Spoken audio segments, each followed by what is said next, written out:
매주 화요일은 깊이 있는 시각으로 경인 지역 이슈 들여다보고 있죠. 오늘은 경기도입니다. 자, 먼저 차기 경기도지사 선거 얘기부터 해볼 텐데요. 민주당에선 뜨거운 이슈들이 여러 가지입니다. 우선 염태영 의원과 현 김동연 지사 간 오고 간 말 한번 좀 들여다볼까요? 염태영 의원은 지난 12일 SNS에 김동연 지사는 취임 이후 이재명 대통령과 민주당의 핵심 정책인 기본사회를 지우고 자신의 기회소득 예산 증액에 애썼다. 민주당과 김동연 간 어색한 동행을 멈추고 이제는 각자의 길을 가는 것이 맞지 않겠습니까? 이렇게 글을 올렸습니다. 그러면서 이명박 박근혜 전 대통령과 찍힌 김동연 지사 사진도 올리고, 자, 염태영 의원은 김동연 지사가 직접 경기도의 초대 경제부지사로 임명한 분이었죠, 과거에. 지금 염태영 의원의 주장에 대한 일단 팩트 체크가 좀 있어야 되는데, 경기도는 사실과 상당한 거리가 있다, 이렇게 일단 1차 반박을 했습니다. 자, 서혜진 대변인, 존재감 부각을 노린 이른바 전략일까요? 어떻게 보십니까? 네, 염태영 의원이 띄운 논쟁에 김동연 지사가 답하면서 언론에서는 다양한 해석들을 내놓고 있습니다. 염태영 의원은 김동연 지사가 이재명 대통령의 시그니처 정책이었던 기본소득을 지우고 기회소득이라는 김동연 지사의 새로운 정책 방향을 튼 것이 아니냐라는 비판을 하신 건데요. 김동연 지사는 염태영 의원의 이런 이야기에 우선은 기본소득 안에 기회소득이 있는 부분이다, 같은 철학을 공유하고 있다라고 답한 바는 있습니다. 하지만 염태영 의원님의 어떠한 이런 정책의 공격적인 발언을 김동연 지사는 얼마 전 모은 방송에 나가서도 답변을 좀 다시 한번 명확하게 하셨는데요. 지방선거를 앞두고 지방선거 전으로 이 두 분의 대화를 읽기보다는 저는 정책을 둘러싼 논쟁을 다양한 후보님들이 할 수 있는 부분이라고 생각합니다. 누가 더 옳으냐의 싸움이 아니라 어떤 정책이 도민의 삶을 더 생각하고 도민에게 도움이 되는지에 대한 고민을 하고 있는 두 후보들 간의 이러한 논쟁이라고 생각하는데요. 경기도지사 경선 레이스를 앞두고 있다 보니 이 두 후보가 당원들의 마음에 통해서 경선의 후보자가 결정되는 민주당의 공천루를 앞두고 경선에서 당심을 확보하기 위해서 이재명 대통령과의 정책적인 부분도 함께 다루고 있었다라고 생각되어집니다. 그래서 논쟁의 중심에 서 있는 기본소득과 기회소득은 앞으로 두 후보님들의 다양한 논쟁의 토론을 통해서 도민들 그리고 당원분들이 좀 더 판단한 몫으로 남겨둬야 될 것 같다라고 생각합니다. 네, 염태영 의원의 발언에 김동연 지사는 답변했죠. 자신을 향한 일각의 비판 여론에 대해서 몹시 아픈 부분이고 반성을 많이 한다. 본인이 정치 초년생이어서 부족했던 부분이 있었다, 이러면서 사과의 메시지를 낸 건데, 자, 김동연 지사가 이렇게 나선 이유, 민주당 내에 어떤 영향이 있을까요? 어떻게 보십니까? 네, 우선 이 기본 사회에 대한 부분이 사람들이 들었을 때는 이게 정책에 대한 논쟁일 수 있는데, 제가 봤을 때는 이거는 이제 경기도지사 선거가 가까우면서 일종의 예비 주자들 간의 정치적인 논쟁이다. 그래서 기본 사회 뭐 기회소득 이런 부분은 그냥 말을 꺼내기 위한 어떤 그냥 장치일 뿐이지, 염태영 의원 역시 경기도지사 후보군으로서 분류되는 상황 속에서 어떻게든 현직 지사에 대해서 공격성인 발언을 통해서 일종의 화제몰이를 하는 그런 저는 그 발언이었다고 생각을 하고 있고요. 실제로 김동연 지사 같은 경우는 지난 몇 달간 어찌됐든 간에 1위를 계속 해왔기 때문에 타 예비 후보들한테서 굉장히 많은 어떤 그 견제와 어떤 그 공격을 받아왔습니다. 정치적인 공격을 받아왔는데, 그 내용이 어찌됐든 유시민 작가를 선두로 한 뭐 배은망덕이라든지 또 수박이라든지 이런 조금 정치적인 논쟁이 분명히 있었기 때문에 이런 부분에 대해서는 김동연 지사도 현재 인지를 하고 있습니다. 그렇기 때문에 여기서 너무 지나치게 맞서는 모양새보다는 내가 좀 미흡한 부분이 있었다. 사실 도지사로서 굉장히 하기 어려운 얘기인데, 과감하게 어떤 나의 그 정치적인 미흡함을 인정하고 받아들임으로써 일종의 당성 또 지지층한테 내가 이재명 정부 그리고 민주당과 가까운 후보다, 이런 면을 조금 부각시키려고 하는 답변이 있었다고 봅니다. 자, 그런데 민주당은 최근에 추미애 의원의 발언이 또 논란이 되면서 좀 고민이 있습니다. 추미애 의원 어떤 발언을 했을까요? 서울에서 경쟁에 뒤처지면 경기도로 이전하는구나 라는 그런 2등 시민의식, 경기도의 독자적인 정체성 이런 문제들을 참 풀기 어려웠다. 문화, 교통, 교육, 주거 일자리에서 1등 경기도를 한번 만들어보고 싶다. 지난 11일 한 종편 프로그램에 출연해서 이렇게 얘기를 했는데 자, 여기에 대해서 국민의힘이 비판을 하고 있습니다.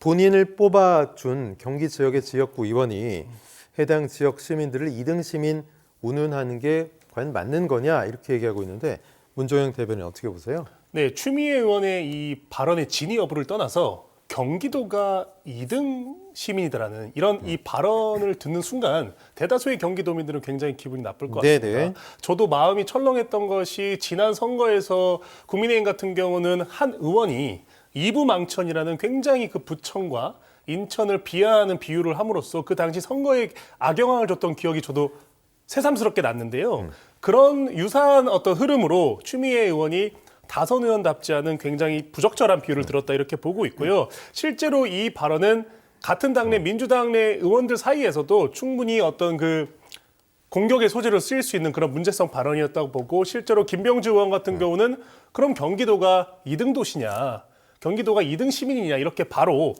정치적인 메시지를 내놓았습니다. 네. 그런 차원에서 선거가 가까우면 이렇게 말 한마디, 메시지 하나하나 신경을 써야 되는데 추미애 의원 같은 경우는 약간의 헛발질을 한 것이라고 보고 이 경기도가 어떻게 보면 당연히 인구도 많고 역사적으로도 온갖 지방에서 다 올라오는 도시이기 때문에 뭐랄까 정체성이 그렇게 뚜렷하지 않을 수도 있습니다. 근데 이런 거를 다 차치하고 그냥 경기도는 서울보다 어떻게 보면 부동산 가격이나 여러 가지 인프라가 다소 부족하기 때문에 이런 거를 발전시킨다. 이런 식으로 잘 표현했어야 되는데 이거를 그냥 2등 시민으로 이렇게 발언을 하는 바람에 저는 추미애 의원이 다소 문제에 휩싸일 수도 있다. 이렇게 보고 있습니다. 네, 해당 발언을 놓고 여야 정치권 또 지역사회에서도 과연 이게 표현이 적절하냐 이런 이야기들을 했습니다. 조금 전에 문종영 대변인 이야기했지만 2018년이었죠. 당시 자유한국당 정태욱 의원이 이부망천 발언이 뭐 당시 지방선거에 아주 큰 영향을 줄 정도의 발언이었고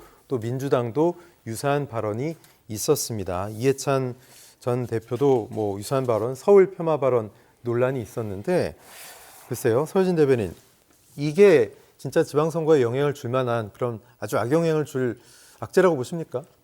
네, 과거에도 지역 비하 발언은 당락의 여부에 영향을 줍니다. 하지만 이번에 추미애 법사위원장의 발언은 전체 맥락을 살펴보면은요, 경기도를 1등 경기도를 만들겠다라는 의지를 표명한 것이거든요.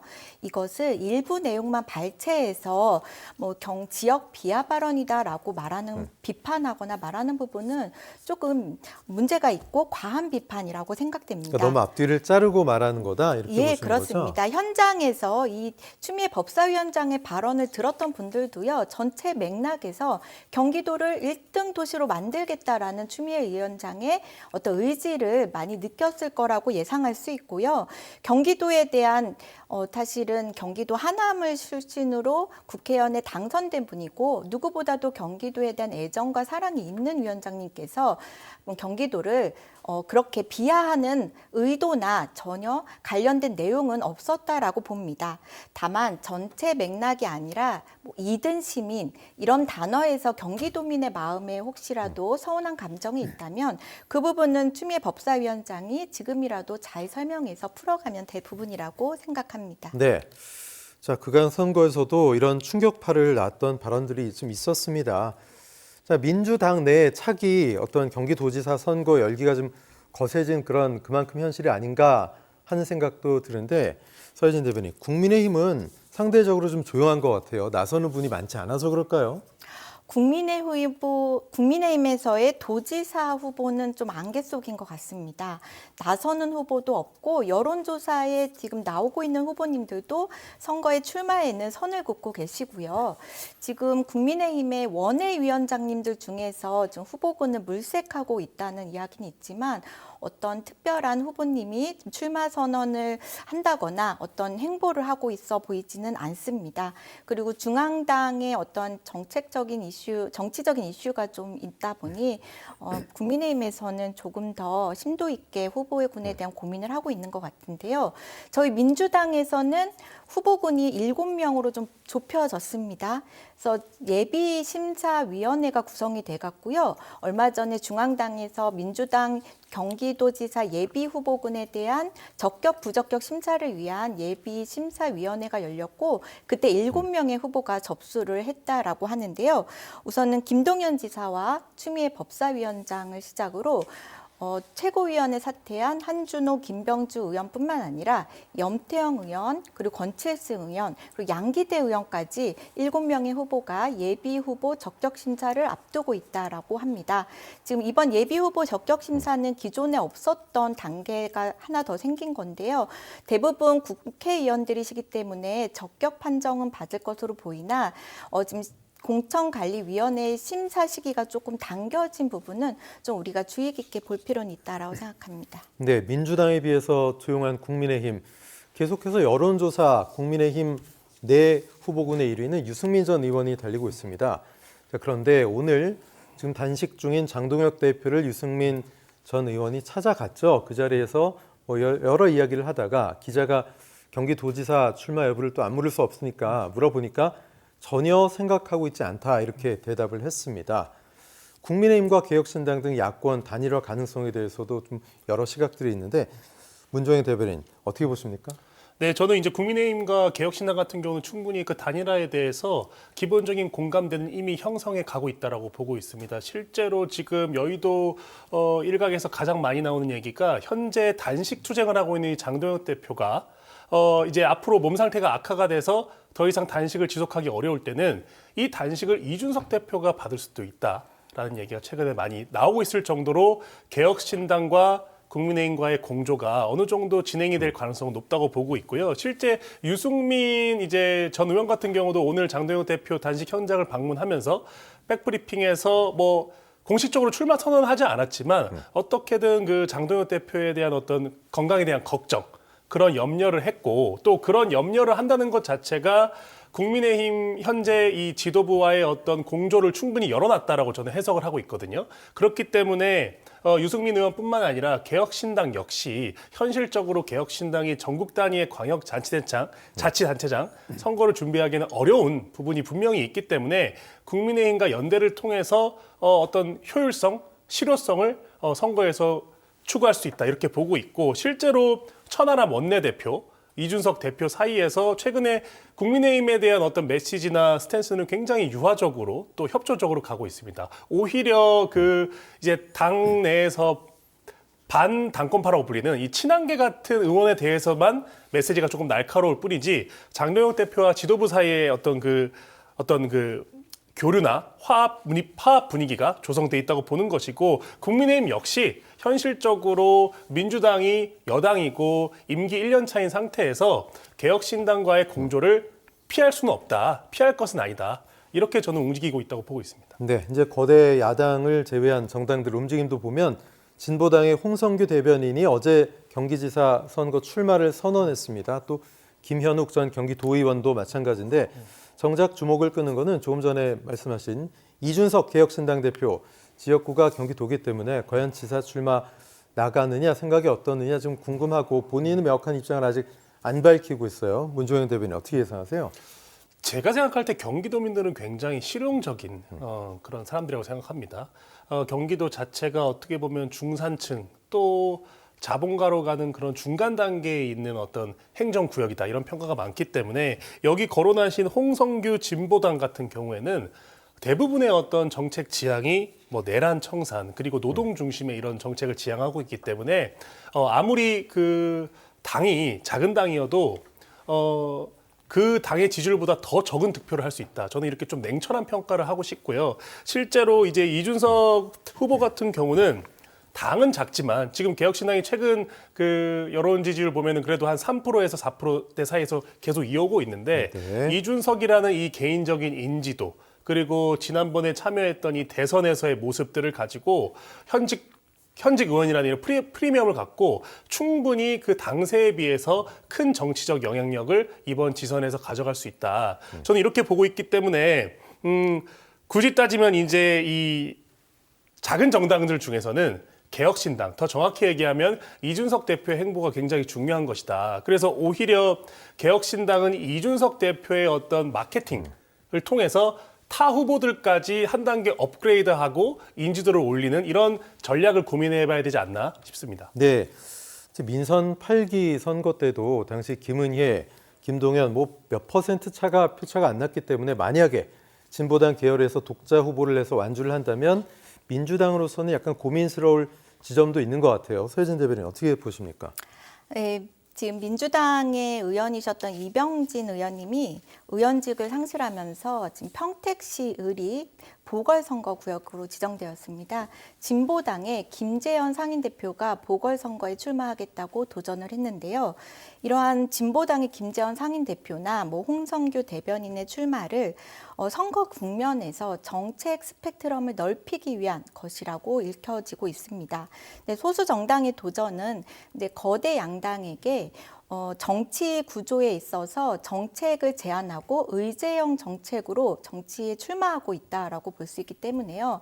어떤 민주당에게 어떠한 고민이라든지 어떤 소수 정당의 후보에 대한 내용보다는 그 소수 정당에서 내밀는 정책을 어떻게 포용하고 어떻게 갈지에 대한 고민을 하게 될 거라고 저는 생각합니다. 진보당 외에도 조국 혁신당에서도 경기도지사 후보군에 대한 고심이 좀 깊은 걸로 알고 있고요. 개혁신당에서는 이준석 대표가 99만 원 공청 시스템을 홍보하고 있습니다. 그러니까 개혁신당에서는 독자적인 후보를 내는 것보다는 지금 단계에서는 개혁신당의 존재감을 드러내고 신인 어떤 정치인들을 발굴하는 데도 초점을 맞추고 있는 것이 아닐까라고 생각됩니다. 네, 이런 가운데 민주당 경기도당 공천관리위원장을 외부 인사에게 맡긴다는 소식입니다.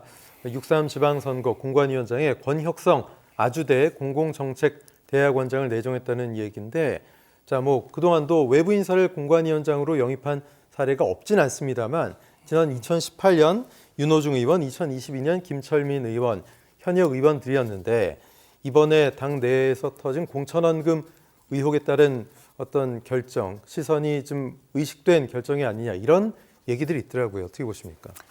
네. 민주당에서는 2024년 22대 총선 때 이명배 고려대 명예교수를 공천관리위원장으로 영입한 사례가 있습니다. 이번 경기도당의 공천관리위원장의 외부 인사에 대해서도 과거 관례와 같이 중립성을 확보하고 공천 과정의 공정성과 신뢰도를 높이기 위한 방안이었다고 저는 생각하고요. 사실 주목해야 될 것은 공천관리위원장의 외부 인사라기보다는 공천관리 심사 기간이 상당히 많이 당겨졌다라는 내용입니다. 통상 지방선거를 앞두고 2, 3개월 전에 공심위가 꾸려지고요. 저희가 6월 선거라면은 4월 달에 이제 공심위가 가동하는 것이 통상적인 방법이었는데 지금은 민주당 내에서는 예비 후보 자격 검증 단계를 하나 더 두었고요. 그리고 공심위도 상당히 빠른 시기에 구성을 했습니다. 이 내용은 우리 정청래 당대표가 말씀하신 것처럼 적격, 부적격 여부를 따져서 적격 판정을 받은 후보는 억울한 컷오프 없이 모두 경선에서 공정한 공천을 거치겠다라는 당대표의 의지가 강하게 들어있다라고 저는 생각하고요. 지금 예비 후보자 자격 검증이 현재 진행 중에 있습니다. 경기도지사 같은 경우는 중앙당에서 하고 있고요. 시도당의 어떤 기초 의원들 같은 경우도 시도당에서 지금 예비 후보 자격 심사를 두고 있는데요. 이러한 검증된 시스템을 통해서 정말 민주당 내에서 일할 수 있는 후보를 발굴하고 공천하겠다라고 읽어주면 좋을 것 같다 생각합니다. 네, 권혁성 교수 정치색이 좀 옅은 그런 중립적인 대학 교수를 임명했다라는 것도 의미가 좀 있어 보이고요. 어쨌든 민주당 경기도당이 예년보다 빠르게 공관위를 구성했기 때문에 국민의힘도 좀 속도를 내야 되지 않냐 이런 시각도 있는데 어떻게 좀 속도가 나겠습니까? 속도가 날짜는 제가 잘 모르겠습니다. 다만 지금 이 민주당 경기도당 차원이 어쨌든 조금 빠르게 공간위를 구성했다는 것을 제가 봤을 때 최근에 그 민주당 중앙당에서 있었던 그 공천 헌금 사태와 무관하지는 않다. 적어도 지금 국민들이 느끼기에는 민주당에서는 광역시 의원 자리를 돈을 주고 살 수 있는 거 아니야? 그리고 그 비리의 핵심에는 중진 의원과 현직 당협위원장들이 이렇게 연루됐다는 것이 녹취록을 통해서 전 국민한테 오픈이 됐기 때문에 이런 그 선거에 대한 이 선거 비리에 대한 부정적인 국민들의 의식 이런 거를 조금 가려보자. 그래서 조금 더 참신하게 공간위를 구성해보자. 저는 이런 차원의 어떤 결정이 있었다고 생각하는 것이고요. 지금 사실 이제 이 경기도당이나 이렇게 이 지역 기반의 이 지방 당에서 이렇게 빨리 공간위를 구성하는 것은 사실 선거에는 좋은 일입니다. 예, 선거를 조금 더 체계적으로 사전적으로 준비할 수 있다는 차원에서 좋은 것인데 민주당이 지금 워낙 최근에 그 불거진 공천원금 동공천 사태가 심각하기 때문에 전략적으로 빨리 움직였다. 왜 그러냐면 4주 연속 반등하던 대통령의 지지율이 갑자기 떨어졌고 민주당도 그에 따라서 반등하던 지지율이 지금 멈췄거든요. 저는 민주당이 항상 이런 선거 여론조사 앞에서는 굉장히 빠른 행보를 보였기 때문에 이번에 이렇게 빨리 움직이는 것도 결국 그 중앙당의 지지도, 대통령의 지지도, 또 동공천에 따른 그 부정적인 여파를 최소화하려는 움직임이 저는 있었다고 생각합니다. 네, 시선을 좀 돌리고 국면을 전환한다, 뭐 이렇게 보시는군요. 네, 자, 이번엔 6.3 지방선거 경기도 교육감 얘기 좀 해보죠. 경기 교육감 선거는 고발전으로 때 아닌 고발로 시작하는 그런 모양새인데요. 유은혜 전 교육부 장관은 임태희 교육감이 김건희 씨 측근의 딸 학교폭력 무마에 가담했다. 학교폭력 위에 처분 수위를 미리 정해놓고 점수를 끼워 맞췄다는 의혹이 있다라면서 고발을 했습니다. 자, 직무유기 직권 남용 혐의로 고발했는데 김승희 전 대통령실 비서관의 딸 학폭 문제를 무마했다. 그 뭐 몇 년 전 뉴스가 좀 뜨겁게 됐었죠. 여기에 임 교육감이 개입했다라는 그런 이야기인데 지난 국정감사 때는 학폭위원들이 평가 지표 점수를 얘기하는 내용이 담긴 또 녹음 파일까지 재생이 되기도 했어요. 문 대변인 네. 어떤 의미가 있다고 보십니까? 네, 만약에 임태희 교육감이 정말로 이 학폭 위의 어떤 그 의견 개진 과정 사이에 직접적으로 개입을 했다면 이거는 그 교육감으로서 자질 미달인 것은 분명하고 또 정치적으로도 굉장히 중요한 사항입니다. 왜 그러냐면 교육감이 교육 행정에 대한 예산을 책임지는 자리지만 대한민국에서는 적어도 선거로 선출되는 직선제이기 때문에 저는 그 정치적인 자리도 동시에 정치적인 지위도 동시에 있다고 보는 것이거든요. 그래서 저는 임태희 실장 같은 경우는 정치를 안 해본 사람도 아니고 오랫동안 중앙정치, 국회의원, 대통령 비서실장, 대학 총장을 했기 때문에 이 문제의 어떤 심각성에 대해서는 이미 인지를 하고 있다. 다만 이 김건희 여사라는 어떻게 보면은 민주당이 가장 좋아하는 이 정치적인 소재를 지금 이 선거가 앞두고 이렇게 꺼내는 것은 그 사실관계에 대해서는 명확히 따져봐야 되는 것이다. 실제로 임태희 그 교육감이 이런 정도의까지 일에 직접적으로 개입하려면 굉장히 개인적으로도 부담이 컸을 거거든요. 근데 이렇게 정치 경험이 오랫동안 해오신 분이 과연 이런 일을 저질렀을까 하는 이 사실관계는 아직 100% 다 밝혀지지 않았기 때문에 조금 더 명확하게 시시비를 가려야 된다라고 봅니다. 네, 임태희 교육감은 유은혜 전 장관의 고발장 접수 사안에 어떤 입장도 아직 내놓지 않고 있습니다. 과연 이 고발장 때문에 임태희 교육감이 선거 기간에 소환이라도 되게 한다면 또 교육감 선거 좀 양상이 어떻게 될지 모르겠는데요. 서혜진 대변인 어떻게 생각하세요? 네, 학폭 문제는 그 사안만으로도 교육 현장의 중대한 사항이고요. 학폭 위에서 처분 수위를 결정을 할 때 미리 점수를 놓고 끼워 맞추기를 했다는 의혹입니다. 그래서 그 내용에 대해 유은혜 전 장관이 고발을 한 것인데요.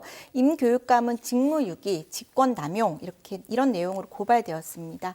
고발장이 접수된 만큼 수사기관의 판단에 따라 소환이 될 가능성도 열려 있고요. 수사 시기가 어떻게 진행될지 그 속도는 좀 봐야 하지만 선거 국면에 거쳐서 소환될 여지도 있다라고 봅니다. 유은혜 전 장관이 임태인 교육감을 고발하면서 윤석열 정부 때 경기 교육은 무너졌다라고 발언하면서 경기 교육의 원칙과 방향을 다시 세워 경기 교육을 바로 세워야 한다라는 그 의미를 담아서 이번 고발을 진행한 것이기 때문에 어떠한 내용 사실 여부를 떠나서 임태희 교육감은 관련 사항에 적극적으로 적극적인 자세로 조사에 임해야 될 의무가 있다라고 생각합니다. 네, 그동안 임태희 교육감은 교육감 재선 도전에는 말을 아껴왔습니다. 그런데 최근 재선 의지를 확인할 수 있는 발언이 나왔다는 평가입니다. 대입 개혁 이야기에 강력한 목소리를 내고 있는데 이걸로 가름했다고 볼 수 있을까요?